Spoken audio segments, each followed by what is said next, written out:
Se eu falasse pra você que nos tempos do Antigo Testamento, meninas de 12 anos eram leiloadas como se fossem gado, que o café da manhã de muita gente era um punhado de gafanhotos tostados, que as doenças eram tratadas com práticas tão brutais que fariam qualquer um implorar pela morte, e que criaturas monstruosas de 3 metros andavam por aí como se fossem gente, prepare-se! Neste vídeo, você vai mergulhar num inferno antigo, onde pragas divinas caíam como marteladas e rituais banhados em sangue faziam até o mais forte desmaiar. Imagine acordar e descobrir que sua filha, mal saída da infância, seria vendida como mercadoria para um velho nojento. No Antigo Testamento, isso não só era aceito, era a regra do jogo. Mulher, nada além de propriedade, do pai, do marido, do senhor. Quantas esposas um homem pudesse sustentar? Que venha o harém. Abraão, o amigo de Deus, tinha Sara e ainda Agar, e que se explodissem os dramas familiares que isso gerava. Jacó fez um pacto por Raquel, foi trapaceado com Lia, trabalhou o dobro e ainda colecionou servas para fazer filhos como se estivesse plantando milho. Resultado? 12 tribos nascidas do caos. E Salomão, o rei sábio, nada menos que 700 esposas e 300 concubinas. Casava com princesas estrangeiras como quem troca figurinhas, mas no pacote vinham deuses pagãos que envenenaram seu coração e detonaram o reino. Mulheres, sem direito à herança, sem escolha de marido, condenadas à sujeira da impureza menstrual. Um dote era pago, preço de tabela, 50 moedas de prata, o mesmo que se pagava por um escravo.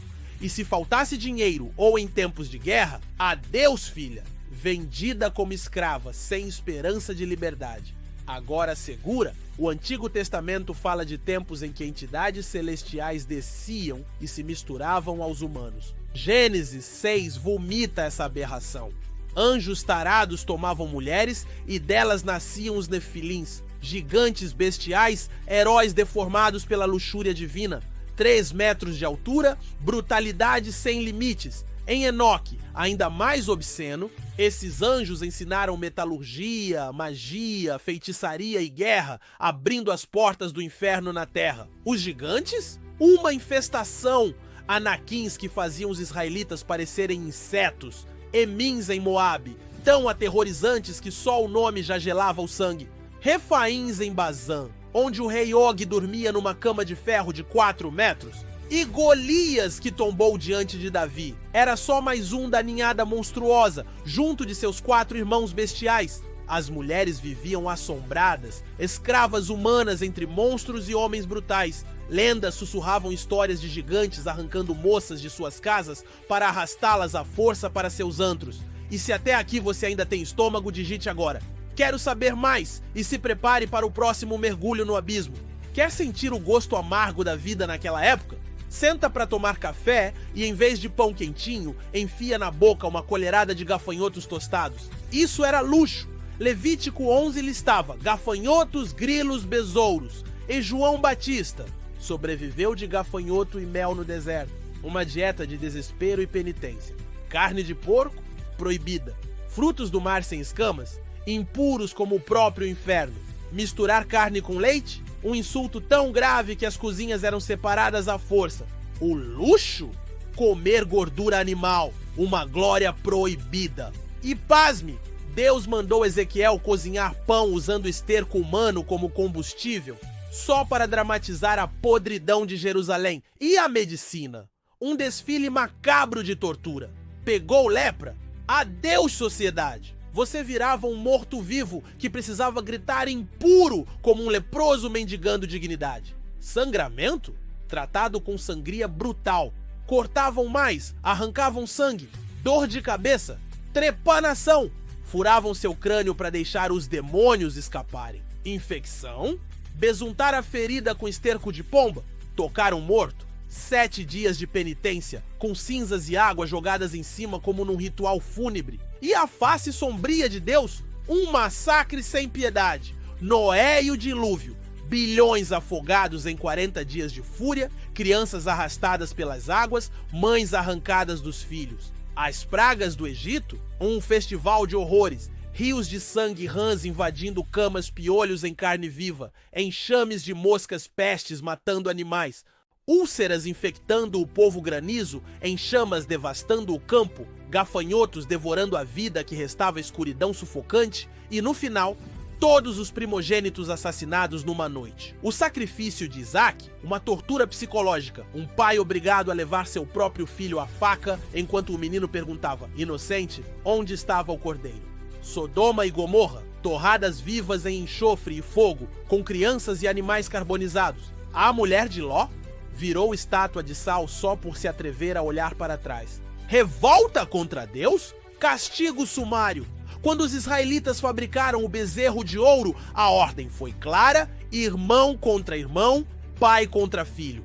3.000 corpos jazendo no pó em nome da obediência. Quer conhecer a verdadeira carnificina? Então venha para o próximo capítulo, onde a execução era pública, o apedrejamento era festa macabra, mutilações eram prêmios e o sangue regava a terra como orvalho da manhã. Trabalhou no sábado? Pedra na cabeça. Blasfemou? Pedra.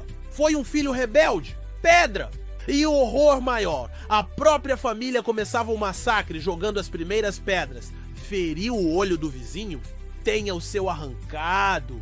Decepou a mão de alguém? Prepare a sua. As punições eram tão grotescas que até ladrões perdiam as mãos com machados cegos, para doer mais. Escravidão, institucionalizada e abençoada. Vender filhas como escravas? Rotina, fugiu. Marca de ferro quente no rosto, tendões cortados ou morte pública como advertência. Decidiu ficar com o Senhor, ouvindo furado na porta da casa como gado marcado.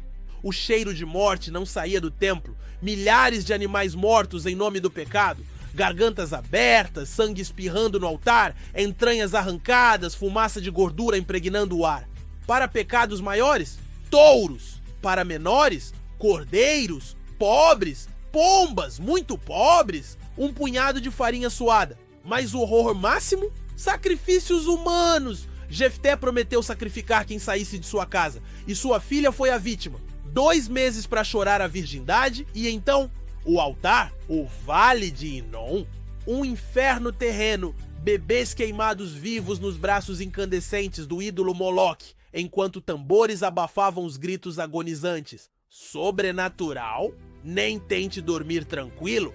Corá desafiou Moisés e foi engolido vivo pela terra, junto com sua família inteira. 250 homens queimados vivos por fogo que despencou dos céus. Uzá tocou a arca da aliança, morto no ato, fulminado. Bet-Semes, 70 homens caíram duros no chão só por olharem para dentro da arca.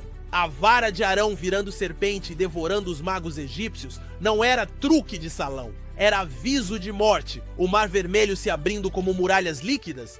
Real! Maná apodrecendo-se guardado? Real! Rochas jorrando água em desertos? Real! Desobedeceu? Leproso na mesma hora. Miriam, Uzias, Geazi, todos condenados pela praga branca? Isso é o mínimo do horror. Agora, se você está respirando, ainda comente. Isso é inacreditável. E se prepare para o capítulo final. Genocídios ordenados diretamente do céu, onde até bebês de peito eram passados a fio de espada, rituais grotescos de automutilação, possessões demoníacas e visões apocalípticas que fariam qualquer filme de terror parecer brincadeira de criança. Jericó? Varredura total. Crianças, idosos, até os bichos foram massacrados sem misericórdia. Amalequitas, ordem de extermínio completo, incluindo recém-nascidos. Saul, punido não por matar muito, mas por poupar. Midianitas, mulheres e crianças passadas no fio da espada, só as virgens poupadas como prêmios de guerra. Este era o mundo do Antigo Testamento, onde sangue, tortura, submissão e brutalidade eram moeda corrente, santificadas em nome da fé.